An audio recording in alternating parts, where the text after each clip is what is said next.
आप सबको हमारा दोनों का नमस्कार, प्रणाम, सत श्री अकाल। दिल्ली में हवा काफ़ी ख़राब हो गई है, प्रदूषण काफ़ी ज़्यादा हो गया है, लोगों को सांस लेने में दिक्कत हो रही है। इसके कई सारे पहलू हैं। मैं सबसे पहले आप लोगों के साथ शेयर करना चाहता हूं कि ये समस्या केवल दिल्ली की नहीं है, ये पूरे नॉर्दर्न इंडिया की समस्या है।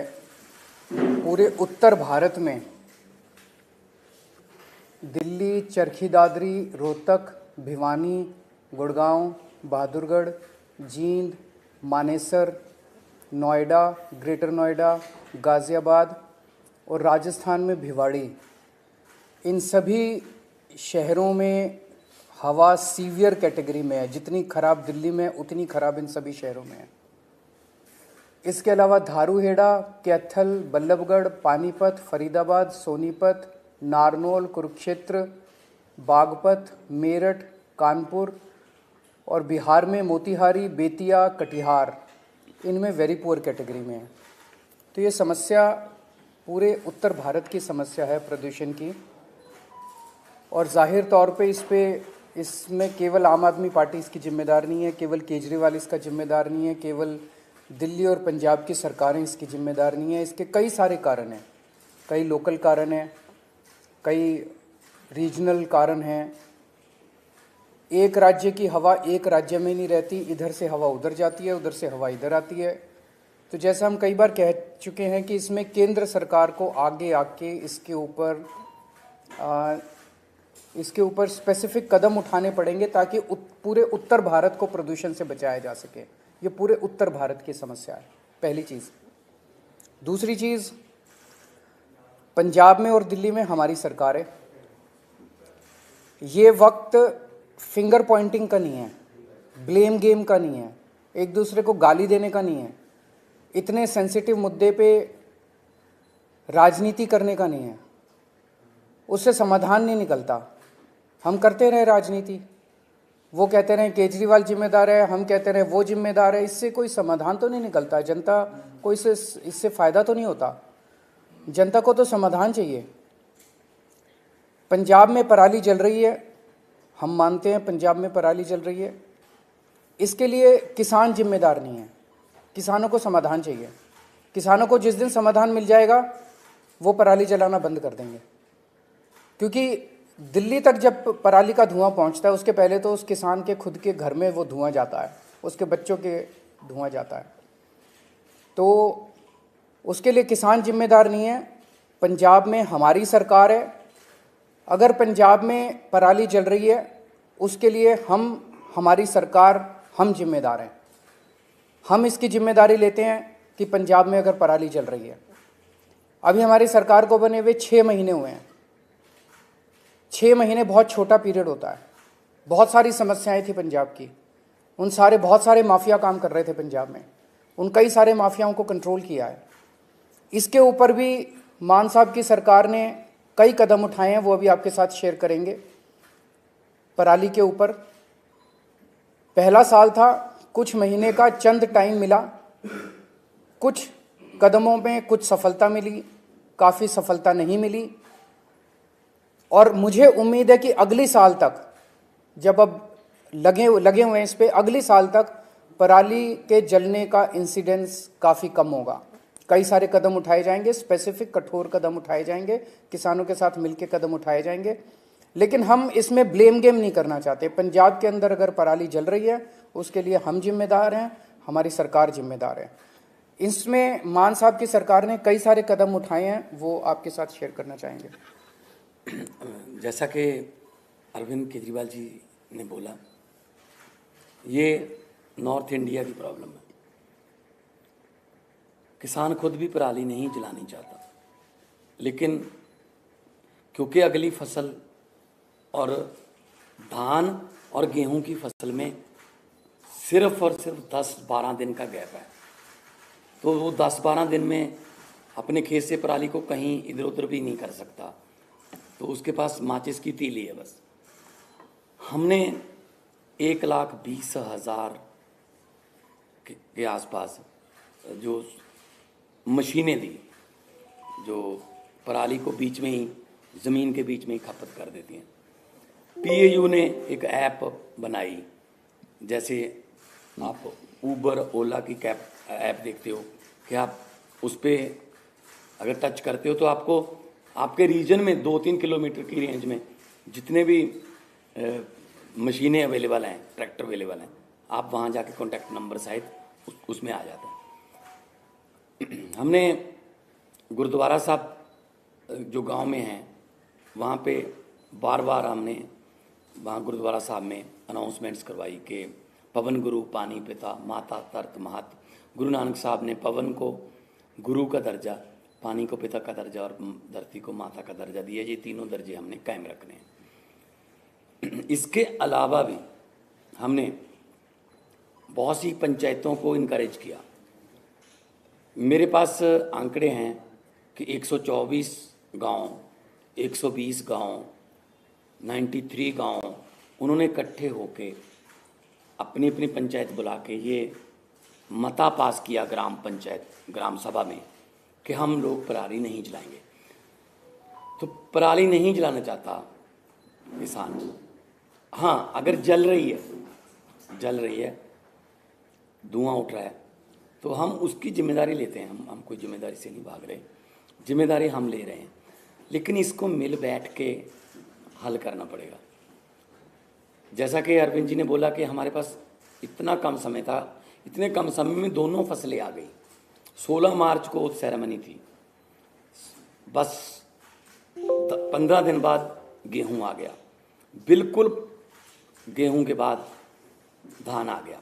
धान की प्रोक्योरमेंट में कोई कमी नहीं है, लिफ्टिंग में कोई कमी नहीं है, किसान को पैसे मिलने में कोई कमी नहीं है, बल्कि घंटों में ट्रांसफ़र हो रहे हैं पैसे। लेकिन अगर हम ये शान से कहते हैं कि इस साल पंजाब में, हरियाणा में या देश में इतने लाख मीट्रिक टन धान पैदा होगा, रिकॉर्ड टूट जाएंगे, तो हम उस बात को तो शान से कहते हैं। लेकिन हम उस समय ये भी हमें याद रखना चाहिए सरकारों को कि अगर धान के रिकॉर्ड टूट रहे हैं तो पराली के रिकॉर्ड भी टूटेंगे, उतनी पराली भी तो आएगी।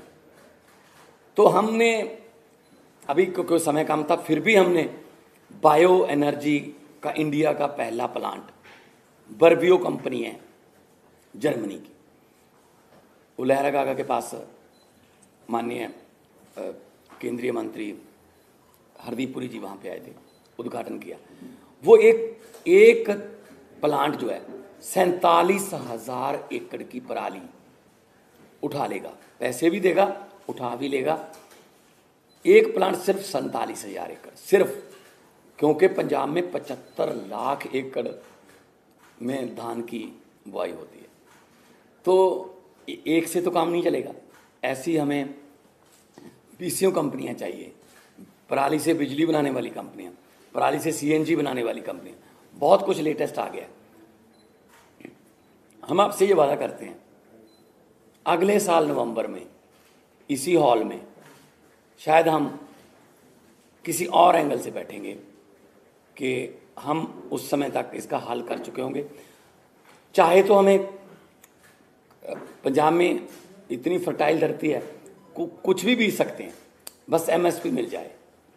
चाहे तो हम जो क्रॉप डाइवर्सिफिकेशन है उसकी तरफ जाएंगे, फसलों की अदला बदली में। धान से किसान भी कह रहा है मैं धान नहीं उगाना चाहता, मेरा पानी नीचे जा रहा है धरती वाला। तो जिम्मेदारी लेते हुए, being a head of the state Punjab, बहुत शहाद किया, बहुत एफर्ट अभी भी जा रही हैं, जितनी देर तक ये क्लियर नहीं होता। लेकिन उसके लिए कोई एक जिम्मेदार आदमी नहीं है, उसमें ये नॉर्थ इंडिया की प्रॉब्लम है। और अगले साल तक हमने अभी से लग गए हैं कि अगले साल बहुत सा एरिया, बहुत, अभी मैंने 75 लाख एकड़ बोला है, 35 लाख एकड़ में पराली नहीं जलती, सिर्फ 40 लाख एकड़ में जलती है।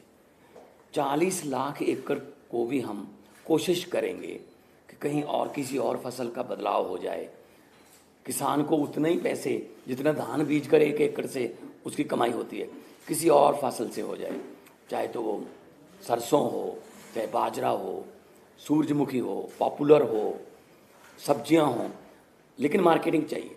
तो इसके लिए हमने अभी से काम शुरू कर दिया। तो मैं एक बार फिर ये कहना चाहता हूँ कि सेंटर सरकार को मिलकर बैठना चाहिए। ये नॉर्थ इंडिया का मुद्दा है, पूरे नॉर्थ इंडिया का मुद्दा है। जैसे कि सीएम साहब ने अभी शहरों के नाम गिनाए हैं, कुछ शहरों के नाम ऐसे हैं जो नए भी आए होंगे AQI में, तो एयर क्वालिटी इंडेक्स में। सो मैं बतौर मुख्यमंत्री पंजाब आपको आश्वासन भी देता हूँ और जिम्मेदारी भी लेता हूँ कि जो पराली जल रही है उसका कोई ना कोई हमने एफर्ट्स बहुत किए, कमी भी रह गई होगी, बहुत सी हमारी योजनाएं सफल हुई, बहुत सी नहीं भी सफल हुई, लेकिन किसानों के साथ बैठकर, उनके जथेबंदियों के साथ बैठकर हम अगले साल के लिए प्लान कर रहे हैं। और इस साल और कम हो, अभी हमने वो छोड़ा नहीं है कि हम छोड़ रहे हैं कि ऐसे जला दो या को। पर्चे दर्ज की बात है, पर्चे दर्ज करने से किसी भी चीज़ का इंडेक्स नहीं पता चलता आपको। अगर पर्चे कम दर्ज करेंगे तो इसका मतलब ये थोड़ी है कि पराली कम जली है। अगर किसी ने पर्चे दर्ज नहीं किए इसका मतलब ये थोड़ी पराली जल गई। जब ज़्यादा पर्चे दर्ज के लिए इसका मतलब ये। तो मेरा मतलब ये है, किसान को ये भी ना लगे कि मैं अपराधी हूँ। किसान को अन्नदाता कहते हैं और अन्नदाता ही रखना है। ये जैसा अभी मान साहब ने कहा कि अभी भी स्थिति को कंट्रोल करने के लिए जो भी आने वाले दिनों में कदम उठाने की ज़रूरत है हम उठाएंगे। तो दिल्ली में कल से हम प्राइमरी स्कूल्स बंद कर रहे हैं, प्राइमरी क्लासेस बंद कर रहे हैं जब तक स्थिति में सुधार नहीं हो जाता। और ऑड इवन के ऊपर विचार चल रहा है कि ऑड इवन करने की ज़रूरत है, अगर ज़रूरत होगी तो ऑड इवन को लागू किया जाएगा। आज सुबह मैं देख रहा था, आदेश गुप्ता जी कह रहे थे कि वो एक दादा के नाते बोल रहे हैं और उनका जो पोता है उसे दिक्कत हो रही है। मैं उन्हें भरोसा दिलाना चाहता हूँ आदेश गुप्ता जी कि आपका पोता मेरा भी पोता है, और भरोसा रखिए कि हम पूरी कोशिश करेंगे, मिलके कोशिश करेंगे कि किसी भी बच्चे को किसी भी तरह की तकलीफ़ नहीं होनी चाहिए, उसके स्वास्थ्य से संबंधित, उसकी ज़िंदगी से संबंधित। अगर कोई क्वेश्चंस हैं एक दो तो।